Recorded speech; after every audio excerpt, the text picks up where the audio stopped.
Did you know that 1.7 million people in the UK without a job? And that's just a number that's being said on the internet. People will say that more accurate, it's 1.8 million people do not have a job. In 2025, the amount of people that are actually working in the UK has fallen. 4.7% of the population have no job. That's mad. More people in the UK are finding it harder to land jobs. Businesses are shutting down. Hiring is slower. And there's a new factor that's creeping in. Artificial intelligence is going to accelerate unemployment, and people are starting to work less by choice or necessity. In today's video, I just wanted to talk about the numbers, the causes, and where things are heading, because the UK is not going in a good direction, guys. And I really believe that like the way the UK is going, a lot of people are moving to Spain, a lot of people are moving to Portugal, a lot of people are moving to other parts of Europe or even America. So like I said, in 2025, 4.7% of people do not have a job in the population. Now you think 4% is not that high, but you have to understand UK population is only 68 million, you know. Like, we're not America level. We don't have like millions and millions and millions of people. The population is small. You know, UK is a small island, you know, so there's a lot of concern about businesses closing, hiring slower, with detailed monthly reports showing that, you know, many companies are hiring less people. It's crazy, hiring less people, which means that there's going to be more people unemployed. But I understand from a business side of, like, from their side, they can't hire everyone. You know what I'm trying to say? Like, they can't hire every single person that walks in their door. Obviously, they have to turn down people, but more and more people are getting degrees, more and more people are getting certificates, which is a piece of paper, which means that there's less demand for things. For example, think about it. If you have a business degree and every single other person also has that same degree, what makes you stand out? What makes you different? So this is the thing, is that the economy is going in a more pressure. You know, before, UK used to rely on energy, materials, interest rates, but these costs have actually lowered, and profit margins are making firms, you know, be more like strategic on their employers. Also, when it comes to housing, inflation rates, the cost of living increases, but the wages are stagnant. The wages aren't going up, which means people are spending less money, people are saving more money. So that means there's a reduced demand of goods, there's a reduced amount of services. Obviously, as people buy less things, the economy can't grow. The economy only grows when people buy things, because these things get taxed. Do you understand how it works? So like, when you go to the shop and you buy things,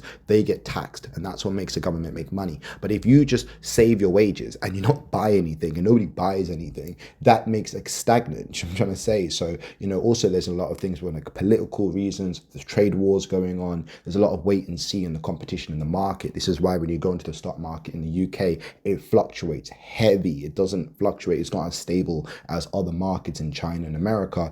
UK market always stabilizes and doesn't really go up or down too much. Also, the government's putting a lot of pressure on AI capabilities. So like, they're trying to push AI companies. They want everything AI, everything AI. Why do we want a worker who's going to have a smoke break, a toilet break, and needs to talk to his family on the phone, when we can have an AI that doesn't need any of that and can work 24/7, 7 days a week? So this is the thing, it's kind of mad. Like, 4.4 million jobs are going to be disappearing. That's mad. Like, I've done research on this, and 4.4 million jobs are going to disappear within 2026 to 2030, which obviously shows that if there's less jobs available, but the population keeps growing every single year, and more people are born, more and more people are coming into the country, that makes an economy unstable. So this is a thing. This is why a lot of people are going onto TikTok, people are going onto YouTube, people are going on to try and sell their own products, people are doing their own courses, these things to make money, because they understand that the way the world is working, it's more about online commerce and online sales in terms of businesses. A lot of businesses have moved to online and don't actually have brick and mortar stores anymore. A lot of things. So Amazon has basically come in and destroyed a lot of the businesses on my local high street. Even there's a lot more clothing shops and a lot more things that have disappeared. So this is the thing, is that also the skills are mismatched. So, you know, a lot of workers' skills don't match what employers want, especially digital data. They want a lot of AI literacy, dominant specific technical skills. A lot of people aren't learnt this from school, or aren't taught this in a university lecture. They're not taught about specific AI coding, specific digital tools that are used now, especially with like video editing tools. Like, even for me, I study media and we did a lot of film studies, but we used Premiere Pro a little bit to edit. We didn't use it as much as it's needed. The demand for it is really high. So there's a lot of things about the AI factor, you know, AI is talked about as like a threat to jobs, but it's not just about that. It's also about displacement. There's a lot of routine, repetitive tasks that can be done, which are very easy to be automated. That's why like admin work, data entry, customer services, processing, monitoring, these kind of jobs can be done. Accounting, for example, before back in the day, I actually had a lot of friends who were in accounting. And it's really funny because accountants need to look at a business of where they spend their money, how many people they employ, and what, like the furniture, the computers, the wiring, the electricity, the CCTV, like everything on a business, and then they account for how much, where the business can save money. But you can type that all into ChatGPT or into the internet and literally have like a spreadsheet done for you of where you can cut costs. So accountants are losing jobs at really quick rates. So this is a thing, like, they say that, oh, but AI can make new jobs, AI engineering, data scientists, prompt engineering, oversight, ethical AI. Yes, that can, but the amount of companies that are employing people that need specifically for these roles is more in America. It's not too much in the UK, which obviously causes a defect because in the UK, a lot of the talent is going to America or going to India or going to China. So it's a bit of a mad situation in the UK. So the whole full effect of adopting AI may let the UK terms and services go down. So when you go into a website and you see like terms of services and you click accept, you don't even know what you're clicking accept to. Like, do you actually read it? Like, bro, like, let me know in the comments. Do you read it? Like, when you click terms of services and you click accept, do you read what you're signing up for? Because a lot of the time, even in job offers, they'll make you sign a contract, but you don't actually know that you're going to be replaced in 6 months, or you're going to be replaced in 5 months, or you're going to be replaced by the end of the year. A lot of people being laid off from work, which creates more unemployment. Because imagine you get signed up to a job, right? And you train the AI. So your job is to train an AI. Once that AI has been trained, they don't need you anymore. You've already trained, like you've trained your replacement. You know what I'm trying to say? It's like before, when you're the person who's fixing, like let's say you're fixing the computer. Once you fix the computers and the computers are all running, your job is done. You're not needed anymore. Once you've done the accounting for the business and you showed the business how they can save money every single year, you're not needed anymore. And that's the crazy part with the AI is people don't talk about that is yes, oh, there'll be AI jobs, but once the AI becomes so intelligent, your job will be replaced. You will not be needed.